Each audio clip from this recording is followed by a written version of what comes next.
gudoomiyaha xisbiga mucaaridka ah ee u cidi jineer faysal cali waraabeo ay weheliyeen xoghayaha warfaafinta ee xisbiga mucaaridka ah ee u cidi yuusuf kaysa cabdilaahi iyo xoghayaha gaarka ah ee gudoomiye faysal cali waraabe ayaa soo xidhay tartanka kubadda cagta ee bisha barakeysan ee Ramadaan oo ka socday garoonka xawaadle ee magaalada Hargeysa.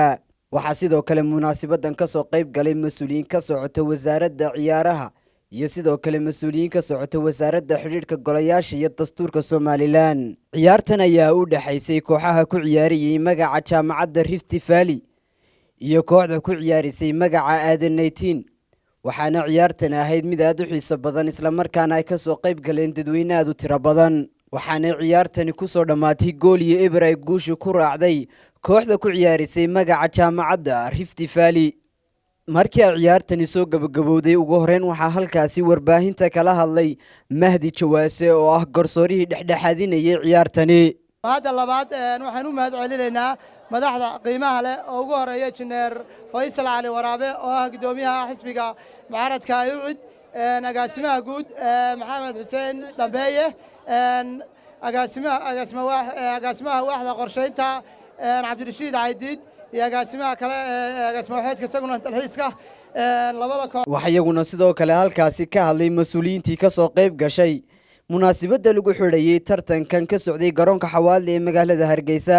farxad weyn bay noo tahay runtii tartankan oo runtii noqday tartan joogto ah oo soo jiita dadka waxa weeye caasimadda Soomaaliland Hargeysa dalkaba ku dhaqan oo dhalinyarada reer xawaadle ay waxa weeye si fiican u abaabulaan.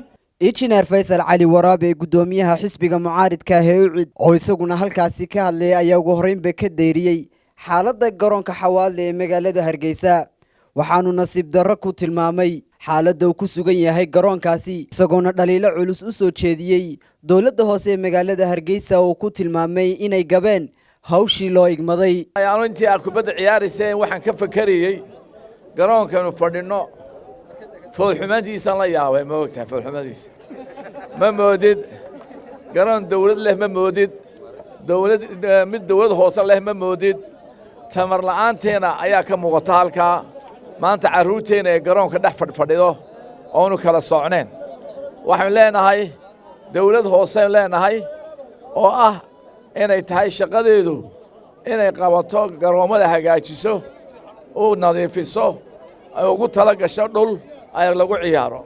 maanta 70% dhalinyar baynu nahay dhulkeena weeye meel ay ku maaroobaan ma leh meel ay ku ciyaaraan ma leh laabareeri ma leh meel basketball ay ku ciyaaraan ma leh waxeenii oo dhan waxaad moodaa dawladaha hoose inay cashuurteeni qaad iyo guriga siisteen baad moodaa.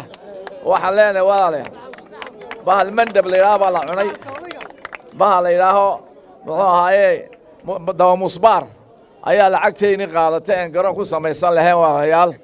waxaan leenahay insha allahu tacaala waynu ka faa'iideysan doonaa kuwa ka dambeeyana insha allahu tacaala dad wanaagsan soo xulan doonaa. waxaan leenahay Ramadaan Kariim.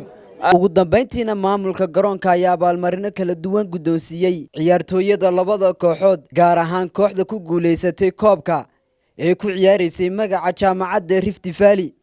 waxa iyaguna sidoo kale abaalmarinihii halkaasi lagu bixiyey ka mid ahaa telefishanka Ariel oo isagu qayb laxaadle ka qaatay intii uu socday tartankani. waxaana abaalmarintaasi telefishanka u gudoomay agaasime ku-xigeenka guud ee telefishanka Ariel Bedri Koosar oo isagu laftiisu ku sugnaa goobta ay ka dhacaysay ciyaartani. kooxda laga guulaystay ee ku ciyaaraysay magaca Aadan 19 ayaa weerar ba'an ku haysay kooxda ku guulaysatay koobkan ee ku ciyaaraysay magaca jaamacadda Rift Valley. ha yeeshee nasiibku muu saamixin inay soo gudaan hal gool oo lagaga guulaystay. liibaan cismaan cali telefishanka Ariel Hargeysa.